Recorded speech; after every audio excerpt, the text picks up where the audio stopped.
Here I am at Hennepin County Government Center. This is Lyndon Galboy. She's a Minnesota Coalition for the Poor People's Bailout activist, and she's here to help Leslie Parks fight for her house. It's a petition we're going to file. It's a complaint that essentially says that Leslie was locked out of her house, and we demand full reimbursement for that, and also other damages I would hope we would be awarded because it was illegal lockout, hands down, no matter what. And part of the reason is it's simply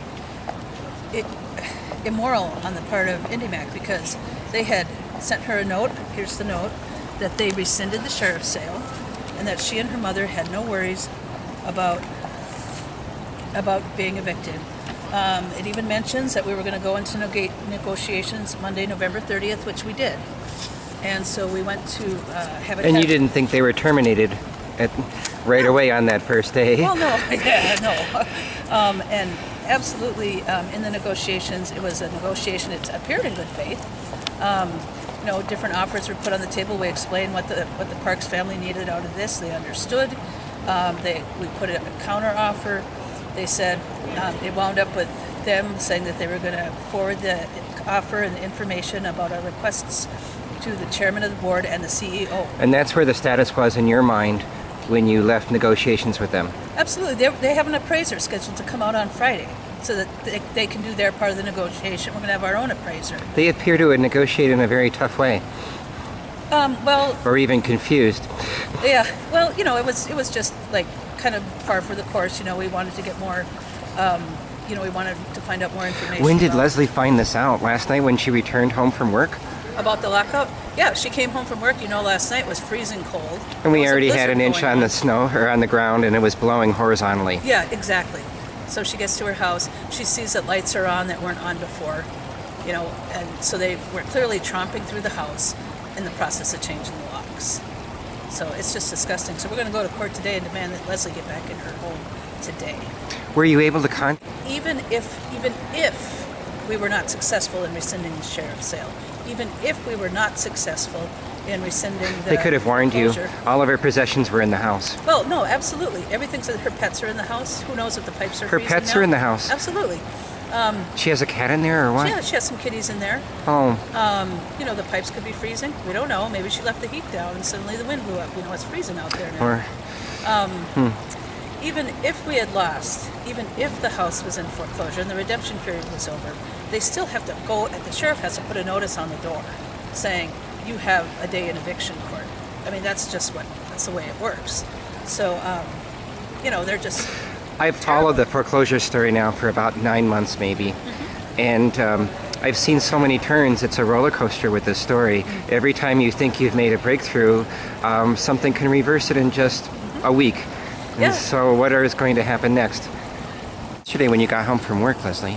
Well, I tried to unlock my door, and I found that I could only turn the key a little bit. Somebody had literally jimmied the lock where I couldn't get in. So I tried and tried. I must have tried for about a half hour getting that door open. Finally, my feet started freezing. I couldn't feel them anymore, so I had to give up. Then I thought that maybe the city had turned my electricity out or something like that.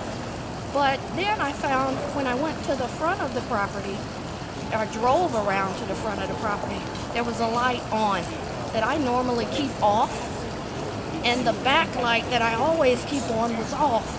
That was when I knew somebody had entered my property.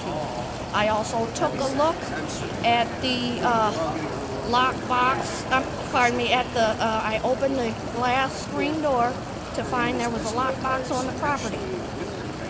I called the number on the lockbox and I asked, why is your lockbox on my property? They said, because that's a foreclosure. And I said, well, we were working something out. Me and the bank were working something out. They said, no, that we just do whatever the lender tells us to do. And the lender told us to rekey and change and to put a lockbox on the property. Do you know when they were told to do that? No, the lady didn't tell me that. She didn't tell me that, and so I just hung up the phone. But before I hung up, I told her we will be handling this through the law. And she said, well, we just do whatever the lender tells us to do. Last time you met with IndyMac was what day? Or communicated with them? Was that November 30th? That was that the 30th. The 30th, yeah, that was the 30th. We had a meeting, me, Habitat for Humanity, and bailout member and P-Perk member. We were all there. Were they there on the phone or they in person? They were on the phone. Uh-huh. And they all agreed not to do what they just did last night. And also, they even put it in writing. They put it in writing that they wouldn't do this, but they did it anyway. So now I have to take my, follow the law to hold these people accountable for their actions, because I could have literally frozen to death out there.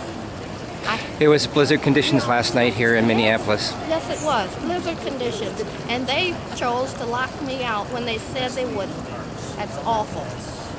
Thanks, Leslie. I know you've got to go to court now. So I hope to hear from you later as to what happens upstairs. Thank you so much. Sure, thank you. They're right now in court about you, you know. Right now they're in court. The person who used to own this house.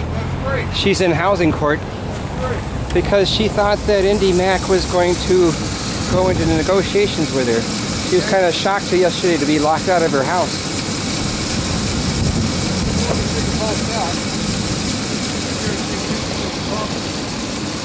Who is your employer then? My employer is Field Asset Services. Uh-huh. And I don't believe you asked my permission. I'm a journalist. I don't really have to. Oh, can I see your card? Sure. I'm from the Uptake, though, if you know the Uptake.org. No, I have never heard of you. Let's go take a look at the locks on the front door. Last night, snow fell here in Minneapolis, and for a time it was horizontal. We had a blizzard warning. Leslie Parks got home from work and found the locks changed while she negotiates with IndyMac. Hopefully this was just a miscommunication, but I've seen this happen before, and I don't think Leslie Parks or Lyndon Gaboy were at all surprised either.